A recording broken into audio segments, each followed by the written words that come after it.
Whether or not you have a small garden or a big garden, it can be a real challenge to get out there and get what needs to be done because sometimes we get overwhelmed.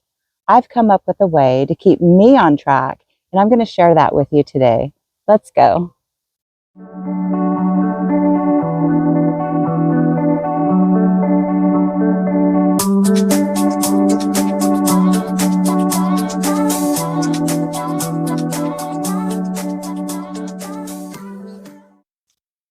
Now, I know what you're thinking. You're thinking, Kelly, you're not doing anything. You're not showing us anything. Well, this is part of my new regime. On my garden work days, I'm going to come out with a cup of coffee and I'm going to enjoy 5 or 10 minutes of looking around the garden, enjoying the garden, and then making a plan of action. So that's step one. In fact, I could stay with step one all day long, but I can't. I only have one, if I'm lucky, 2 work days where I can get a lot accomplished in the garden. So, as much as I love step one, it ain't happening all day. The next step is get you a pen, get you a paper, and start making a list. And I'm going to choose 5 things that I need to accomplish in my garden. And after you've had the 5 or 10 minutes of sitting, enjoying your garden and looking around, you should have come up with 5 things that you can do in your garden to get stuff accomplished. So let's go. First step, write it down.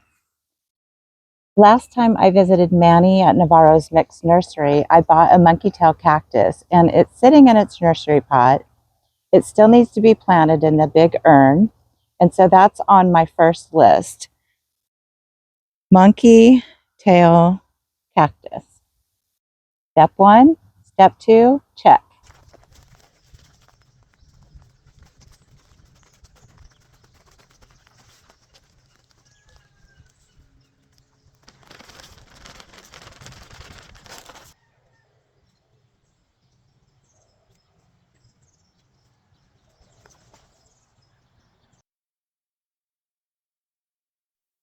And one thing that I've noticed that has really bugged me is that I have this patch along the fence between my house and the neighbors that needs to be weeded. And it's been bugging me, and I just need to get it accomplished today. So that's going on the list too. Weed patch along fence.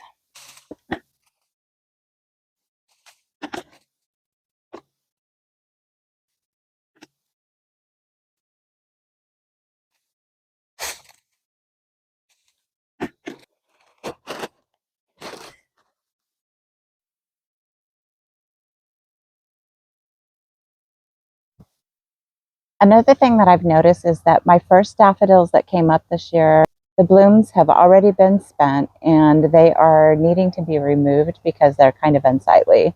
So I'll go ahead and take those off. I'll leave the foliage because it's important that you leave the foliage on so that the energy goes back into the bulbs and it's ready to bloom again next year.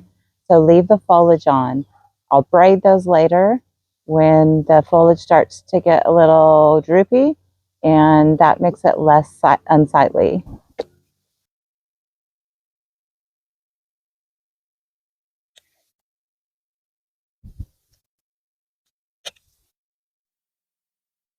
Now, as much as I love Lexi, mom's dog, when she comes over, she loves my garden, but she loves to dig.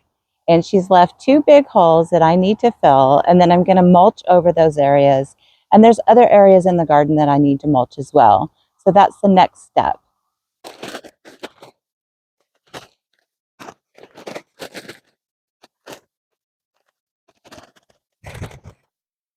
That's the culprit right there.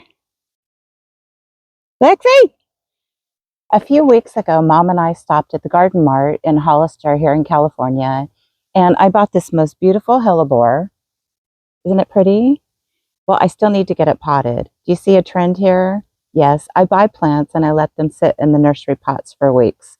But I'm going to get something accomplished today and get 2 of those planted, so that's next on the list.